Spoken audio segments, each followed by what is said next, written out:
Friends नमस्कार।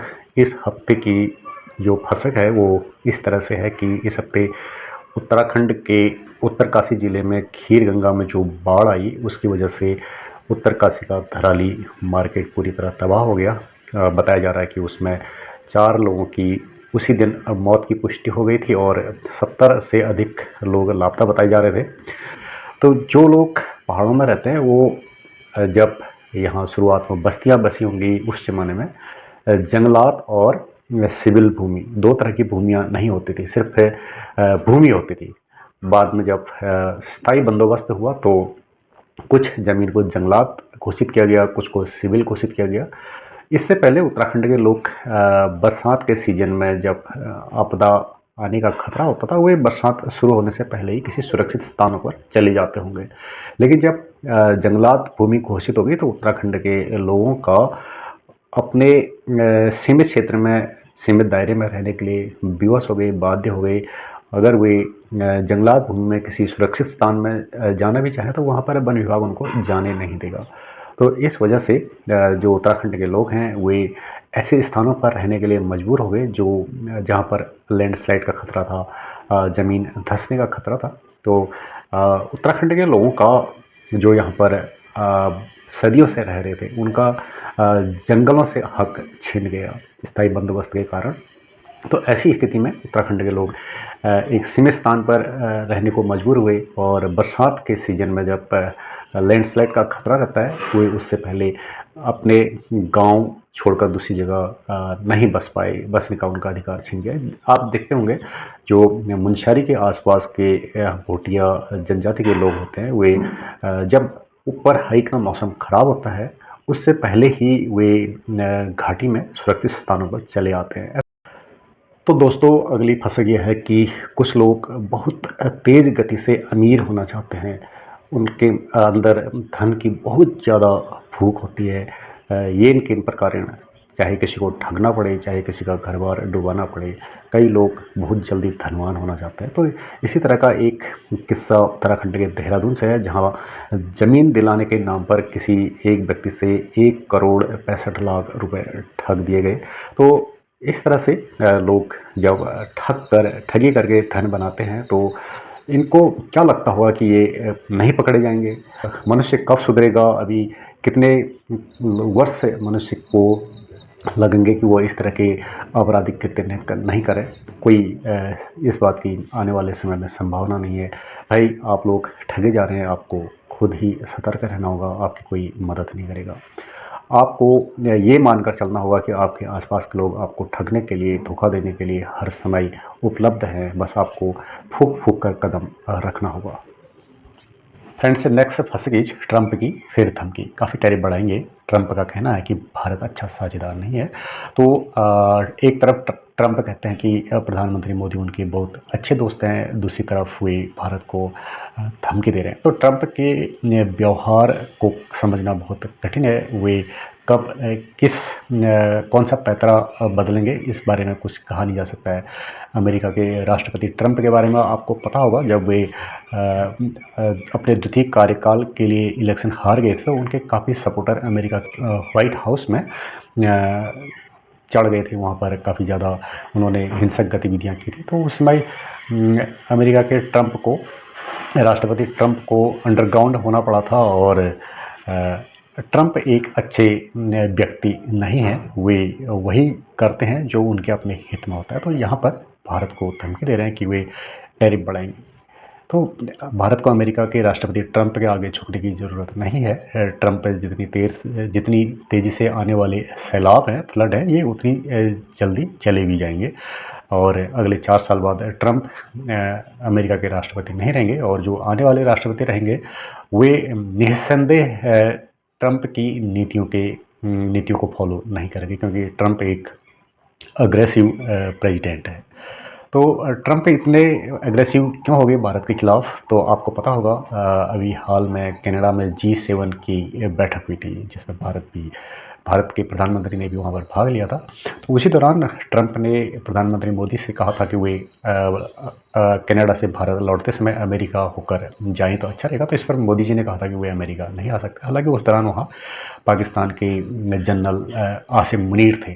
मुनीर को Trump ने दावत दी थी और मुनीर ने अमेरिका के राष्ट्रपति ट्रंप की काफ़ी तारीफ़ की थी। उन्होंने भारत और पाकिस्तान के बीच युद्ध रुकवाया है। तो ट्रंप को बुरा लगा कि प्रधानमंत्री मोदी वाशिंगटन भारत वापस जाते समय वाशिंगटन होते हुए नहीं जा रहे हैं। तो नाराज़ होकर के ट्रंप ने ऐसा कदम उठाया हुआ कि मोदी ने मेरा कहना नहीं माना, अनुरोध नहीं माना। और चूँकि ट्रंप चाहते हैं कि उनको शांति का नोबेल प्राइज़ मिले, तो भाई लालच होता है, मनुष्य स्वभाव से लालची होता है। ट्रंप भी नोबेल प्राइज़ के लालची हैं। तो लालच बुरी बला है और इसी लालच के कारण ट्रंप भारत को डायरेक्ट की धमकी दे रहे हैं और भारत ने ट्रंप के आगे झुकना नहीं चाहिए। महाराणा प्रताप ने अकबर के खिलाफ जब लड़ाई लड़ी थी तो उन्हें जंगलों में भी छिप कर रहना पड़ा, उन्होंने घास की रोटी खाई थी। तो भारत ट्रंप के आगे झुकने वाला नहीं है। अगली जो फसक है वो ये है कि भारत के सुप्रीम कोर्ट ने इस हफ्ते कहा कि राहुल सच्चे भारतीय होते तो सेना पर नहीं करते अपमानजनक टिप्पणी। तो ये जो घटना है कि बिना किसी पुख्ता प्रमाण के ये कहना कि भारत की 21,000 वर्ग किलोमीटर ज़मीन चीन के कब्जे में है, ये गले नहीं उतरता है। तो एक जिम्मेदार नागरिक को ऐसा नहीं कहना चाहिए। अपने देश और अपने सैनिकों का सम्मान करना चाहिए। युवा हमेशा नौकरी की ख्वाब संजोए रखते हैं, कब नौकरी आएगी। और उत्तराखंड में तो ये है कि जब तक नौकरी नहीं मिलती है लड़कों की शादी भी नहीं हो पाती है। तो इसी क्रम में कर्मचारी चयन आयोग की 6 अगस्त को परीक्षा होने वाली थी। तो जो खबर है फंस गए वो ये है कि परीक्षा से 2 दिन पहले नकल गिरोह का भंडाफोड़ हुआ। तो भाई कुछ बच्चे मेहनत करते हैं और काफ़ी घंटे पढ़ते हैं। किताबों को पढ़ना एक बहुत बड़ी तपस्या होती है। पढ़ाई हर किसी के बस की नहीं होती है। कई घंटे बुक के आगे बैठे रहना पड़ता है, उसको समझना होता है और ये एक लंबी प्रक्रिया है। एक बच्चा 5 साल की उम्र से लगभग अगर वो 30 साल की उम्र में नौकरी पाता है तो लगभग 25 साल की पढ़ाई करता है और उसके सपने होते हैं अपना थोड़ा करियर बन जाए और अपने परिवार का सहारा बन जाए। लेकिन जो नकल गिरोह है वो बच्चों के सपनों को साकार होने में हमेशा बाधा पहुंचाता है। तो उत्तराखंड में जो नकल गिरोह है उसका हल्द्वानी में से खबर लगी है कि वो वहाँ पर उसका भंडाफोड़ हुआ। तो नकल पर सख्ती से रोक लगनी चाहिए और ऐसे लोगों को कानून के तहत उचित दंड दिया जाना चाहिए। एक और जो फंस गए वो ये है कि तेजस्वी यादव जो बिहार के पूर्व मुख्यमंत्री लालू प्रसाद के सुपुत्र हैं और तेजस्वी यादव की मम्मी और पापा दोनों बिहार के मुख्यमंत्री रह चुके हैं। भाई बड़े ख़ानदान से हैं। तेजस्वी यादव खुद बिहार के उप मुख्यमंत्री रह चुके हैं और इनके एक भाई हैं तेज प्रताप यादव, वो भी बिहार में सरकार में मुख्य मंत्री रहे हैं। तो तेजस्वी यादव जो है राजनीति में काफ़ी एक्टिव रहते हैं। तो उन्होंने ये खबर ये प्रेस कॉन्फ्रेंस में ये बताया कि उनका जो वोटर कार्ड है वो डीएक्टिवेट कर दिया गया है। तो बाद में पता चला कि तेजस्वी यादव के पास कहीं 2 वोटर कार्ड तो नहीं है। तो भाई एक समझदार आदमी को 2 वोटर कार्ड नहीं रखने चाहिए और नहीं बनाने की कोशिश करनी चाहिए। ऐसा कानूनन जुर्म है, अपराध है। और एक जिम्मेदार नागरिक होने के नाते यदि किसी आदमी के पास 2 वोटर कार्ड हैं भारत में कहीं भी तो एक को सरेंडर कर देना चाहिए, यही कानून कहता है। इसके लिए आपको बीएलओ के पास जाना। अगली खबर है, 2 देश हैं दुनिया के, अजरबैजान और आर्मेनिया। ये पहले दोनों यूनाइटेड सोवियत रूस के हिस्सा थे। तो जब ये यूनाइटेड स्टेट ऑफ सोवियत रूस से अलग हुए अजरबैजान और आर्मेनिया, तो ये अपनी ज़मीन के लिए काफ़ी लंबे समय तक इनके बीच लड़ाई लड़ी। 35 साल तक इनके बीच में संघर्ष होता रहा। तो अब ओड़ा पड़ने वाला है अजरबैजान और आर्मेनिया के बीच में। तो जो वो ओड़ा बनेगा वो 99 साल तक के लिए अस्तित्व में रहेगा और इस ओड़े का नाम रहेगा Trump route for international peace and prosperity. तो भाई ये एक लंबा ओड़ा है, एक गलियारा जैसा ओड़ा है, 99 साल तक रहेगा। उसके बाद इसको रिव्यू किया जाएगा। तो यहाँ पर ट्रंप को लगता है कि उनका नोबेल पीस प्राइज़ लगभग पक्का होने वाला है।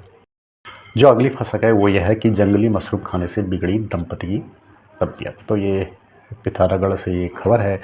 वहाँ मुनस्यारी में नानी और पोती की कुछ समय पहले जंगली मशरूम खाने से मौत हो गई थी। तो लोग बाग जंगली मशरूम खा रहे हैं और बीमार हो रहे हैं। तो जंगली मशरूम खाने से बचना चाहिए।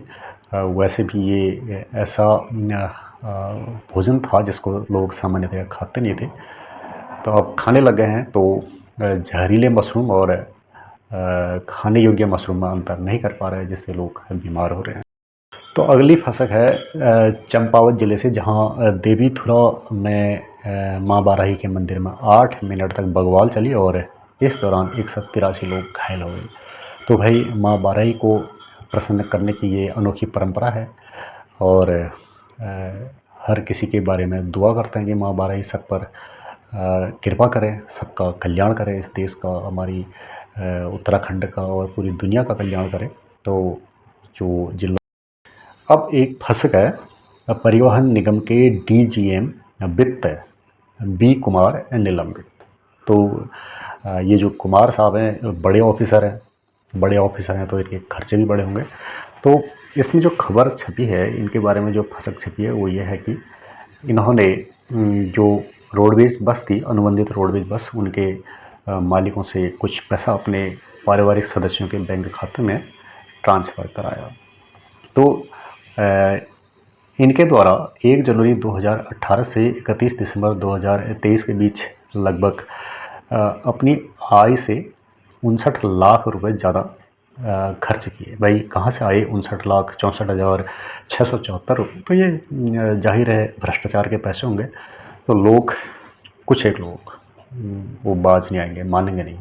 उनको बहुत धन चाहिए, इतना धन चाहिए कि पूरी दुनिया का धन उनको ही मिल जाए तब भी उनका जी नहीं भरेगा, उनको धौनी होगी। कहा जाता है ना, अगर इसको घी के कूपे में भी डाला जाए तब भी ये लोग कोरे ही निकलेंगे। यानी इनको घी के सागर में डुबाना पड़ेगा। इन भ्रष्टाचारियों को अरबों खरबों रुपये की ज़रूरत है, तब जा कर के इनके भ्रष्टाचार करने पर लगाम लगेगी। तो इसी के साथ आज की फसक पूरा करते हैं। अगले सप्ताह फिर कुछ और फसकों के साथ। नमस्कार।